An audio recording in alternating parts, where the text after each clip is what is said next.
السلام عليكم، اهلا بيكم في مطبخ المه. كلنا طبعا بنحب الرنجة، والنهاردة هنعمل مع بعض احلى سلطة رنجة سهلة وبسيطة ما فيهاش اي صعوبة. اول حاجة معايا طبعا كيلو رنجة، انا نضفته وخليته كده زي ما انتم شايفين وقطعته صغير. بعد كده معايا هنا خضار، معايا خيار وبصل وطماطم وفلفل اخضر متقطع.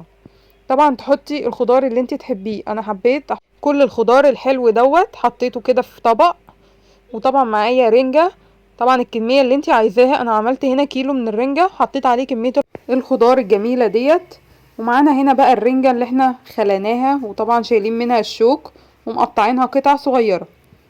طبعا ممكن تعملي الكمية اللي انت عايزاها، انا عاملة هنا كمية كبيرة. بعد كده معايا الطحينة، هحط 5 معالق كبار كده من الطحينة، وممكن تزودي برضو، الطحينة بتديها طعم جميل وبتقلل من طعم الملح فيها. انا حطيت هنا 5 معالق كبار، ممكن تقللي او تزودي براحتك. معايا بعد كده معلقة صغيرة من الخل، حطيناها كده على الطحينة. وبعد كده معايا عصير ليمونتين كبار، وهقلب كل المكونات الجميلة دي مع بعض. عاوزة تضيفي كمون ممكن تضيفي معلقة صغيرة، وممكن تضيفي شطة برضو مفيش مشكلة. انا هنا محطتش ملح ولا اي حاجة، انا هكتفي بالملح اللي موجود في الرنجة. اخر حاجة بقى هحطها معلقتين كده من الزيت عشان تدي لمعة كده حلوة للرنجة وللخضار بتاعنا، وهقلبهم. وبعد كده خلاص كده السلطة معانا جاهزة. نبتدي بقى نقدمها في طبقنا الجميل.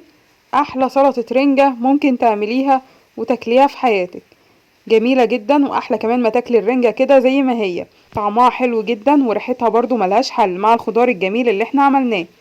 قدمناها كده في الطبق زي ما انتم شايفين. بسم الله ما شاء الله، رمت معايا كمية كبيرة طبعا مع الخضار اللي احنا قدمناه وكمية الرنجة بتاعتنا. زينت الطبق الجميل بتاعنا كده بشريحتين من الخيار عشان يدوا شكل كده حلو للطبق. تقدميها بقى مع العيش البلدي ملهاش حل. احلى سلطة رنجة دي ولا ايه؟ جربوها ان شاء الله تعجبكم. لو عجبكم الفيديو لايك وشير واشتراك للقناة وتفعيل الجرس وتعليقاتكم الجميلة، والسلام عليكم.